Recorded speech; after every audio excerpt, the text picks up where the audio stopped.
Toronto city কর্পোরেশনের 2025-26 সালের নতুন বাজেট প্রস্তাবনা নিয়ে বিতর্ক ছিল আজ।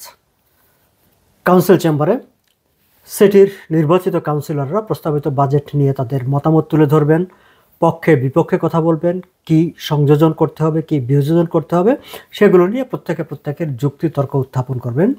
এই ছিল এজেন্ডা। যথারীতি বিতর্ক শুরু হয়েছিল, বিতর্ক চলেছেও কিছুক্ষণ। তারপর অকস্মাৎ সে বিতর্ক স্থগিত হয়ে গেছে কিংবা স্থগিত করে দিতে হয়েছে। কেন স্থগিত করে দিতে হয়েছে? কারণ কিছু লোক একেবারে সিটি কাউন্সিলের যে কাউন্সিল চেম্বার, যেখানে এই বিতর্ক হয়, মানে পার্লামেন্টে যেমন পার্লামেন্টের ফ্লোরে বিতর্ক হয়, সিটি কাউন্সিল চেম্বার যেটি, সেখানে এই বাজেট নিয়ে বিতর্ক হয়। সেই চেম্বারে ঢুকে পড়েছিল কিছু লোক বিক্ষোভ করতে করতে।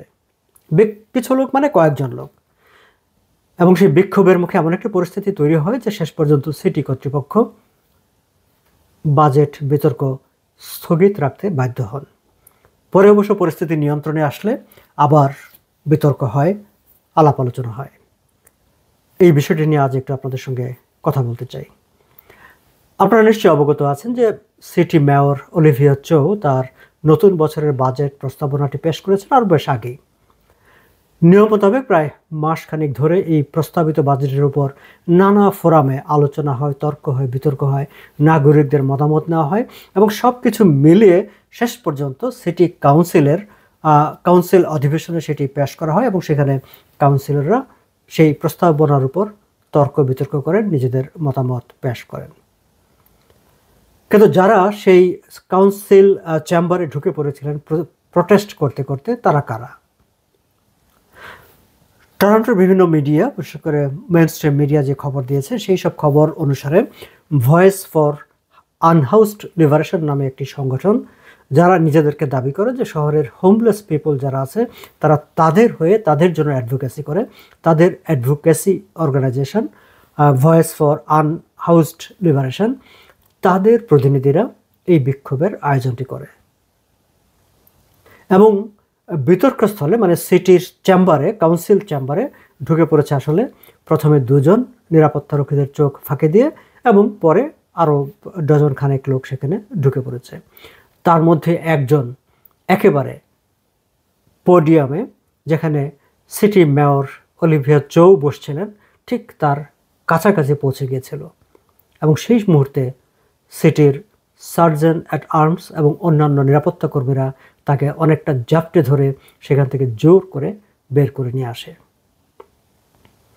এবং বাইরে আসার পর এই যিনি একেবারে সিটি মেয়রের কাছাকাছি চলে গিয়েছিলেন, তিনি বলছিলেন যে আমি মেয়র অলিভিয়া চৌয়ের চোখে চোখ রেখে তাকে কিছু প্রশ্ন করতে চেয়েছি, আমাদের প্রতিবাদ জানাতে চেয়েছি, কিন্তু এই পুলিশ আমাকে সেটি করতে দেয়নি। দর্শক, কি তাদের দাবি, কি নিয়ে তারা মেয়র অলিভিয়া চৌয়ের চোখে চোখ রেখে কথা বলতে চেয়েছেন, প্রতিবাদ জানাতে চেয়েছেন? যতটুকু জানা গেছে, তাদের দাবি ছিল সিটির বাজেটে পুলিশের জন্য যে বাজেট বরাদ্দ করা হয়েছে গত বছরের তুলনায় এবার $46.2 মিলিয়ন বাড়ানো হয়েছে, যে বাড়ানোর প্রস্তাব করা হয়েছে সেটি বাতিল করতে হবে। তাদের দাবি আসলে পুলিশকে ডিফান্ড করে দিতে হবে, পুলিশকে কোনো তহবিল দেওয়া যাবে না। তা না করে পুলিশের খাতে যে বরাদ্দ আছে সেই বরাদ্দটি দিয়ে শহরে বাড়িঘর বানাতে হবে। তাদের আরও একটি দাবি যে হোমলেসরা, তারা যে বিভিন্ন জায়গায়, বিশেষ করে সামারে পার্কে তারা তাঁবু খাটিয়ে থাকতে শুরু করে, বা উইন্টারে সিটির সরকারি নানা জায়গায় থাকতে শুরু করে, সেখান থেকে তাদেরকে জোর করে উঠিয়ে দেওয়া যাবে না, পুলিশ দিয়ে তাদেরকে উঠিয়ে দেওয়া যাবে না। এবং পুলিশ দিয়ে যাতে তাদেরকে উঠিয়ে দেওয়া না যায়, সেই জন্যই তাদের দাবি হচ্ছে পুলিশকে রিফান্ড করে দিতে হবে, পুলিশকে কোনো তহবিল দেওয়া যাবে না। দর্শক, আমরা জানি যে গত বছরে বা গত কয়েক বছর ধরে আসলে টরন্টোর, বিশেষ করে অন্টারিও প্রভিন্সের তো বটেই, টরন্টোর আইন শৃঙ্খলা পরিস্থিতির বেশ অবনতি ঘটছে, অপরাধ প্রবণতা বাড়ছে।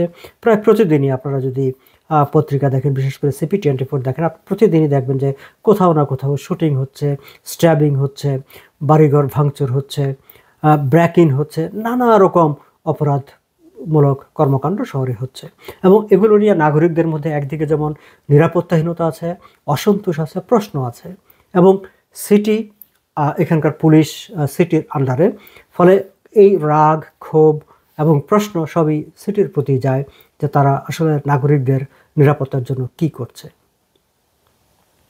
এবং এমনই একটি যখন পরিস্থিতি, তখন এই একটি গ্রুপ তারা সিটির বাজেট নিয়ে যে বিতর্ক স্থলে ঢুকে সেখানে তাদের কার্যক্রমকে ব্যাহত করেছে পুলিশে বরাদ্দ বন্ধ করে দেওয়ার দাবি জানিয়ে। এবং এই যে কাজটি করেছে, যদিও এটিকে বলা হচ্ছে যে তারা বিক্ষোভ করতে গেছে, আমার কাছে মনে হয়েছে যেন এদেরকে বিক্ষোভ না বলে বোধহয় অন্য কোনো অভিধায় অভিষিক্ত করলে ভালো হতো। শেষ পর্যন্ত অবশ্য পরিস্থিতি নিয়ন্ত্রণে আসার পর বাজেট নিয়ে ডিবেট হয়েছে। $18.8 বিলিয়ন যে বাজেট প্রস্তাবনাটি টরন্টো সিটি কর্পোরেশন প্লেস করেছে সেটি নিয়ে যে বিতর্ক আজ হয়েছে, বাজেটের বিভিন্ন দিক নিয়ে আমি আলাদা ভিডিওতে আলাপ আলোচনা করব। তবে আজকে শুধু এইটুকু একটা জাস্ট সবচেয়ে গুরুত্বপূর্ণ যে বিষয়টি সেটি একটু উল্লেখ করে রাখি যে এই বাজেটে প্রপার্টি ট্যাক্স বাড়ানো হয়েছে 6.9% এবং টানা তৃতীয়বারের মতো প্রপার্টি ট্যাক্স বাড়ছে।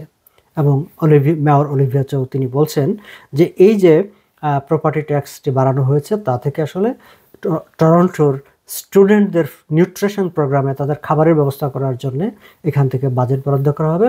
লাইব্রেরি যাতে এক্সটেন্ডেড পিরিয়ড খোলা রাখা যায় সেই জন্য তাদেরকে বরাদ্দ দেওয়া হবে। যদিও কাউন্সিলরদের অনেকেই বলেছেন যে এটি আসলে সিটির কাজ না, এটি প্রভিন্সিয়াল গভর্নমেন্ট এবং ফেডারেল গভর্নমেন্টের কাজ। মেয়রের উচিত হচ্ছে তাদের সঙ্গে দেন দরবার করে এই জন্য তাদের কাছ থেকে ফান্ড আনা, রাদার দেন প্রপার্টি ট্যাক্স বাড়িয়ে নাগরিকদের উপর একটি চাপ তৈরি করা। যাই হোক, এগুলো নিয়ে আলাদাভাবে আলোচনা করব। কিন্তু যেই দাবিতে আজকে বিক্ষোভটি তারা করেছে এবং সিটির বাজেট কার্যক্রমকে রীতিমতো বন্ধ করে দিয়েছে সেটি হচ্ছে পুলিশের বাজেট ঘাটতি কমিয়ে দেওয়া। এবং এবার বাজেটে যেই $46.2 মিলিয়ন বাড়ানোর প্রস্তাব করা হয়েছে সেটি আসলে করা হয়েছে, সেখানে পুলিশের বেতন ভাতা কিংবা অন্যান্য সুবিধাদি বাড়ানোর জন্য কোনো ব্যয় বরাদ্দ রাখা হয়নি। সেটা রাখা হয়েছে পুলিশের ইনফ্রাস্ট্রাকচার ডেভেলপমেন্টের জন্য এবং 722 জন নতুন অফিসার নিয়োগ করা হবে, তাদের বেতন ভাতা এবং আনুষঙ্গিক যে খরচ হবে তাদের জন্য যে ব্যয় হবে সেই জন্যে সেই কিছু মেলে। এবং $46.2 মিলিয়ন সেটি হচ্ছে for next 2 years, even not for 1 ইয়ার। যাক দর্শক, আজ এ পর্যন্তই। ভালো থাকবেন আপনারা।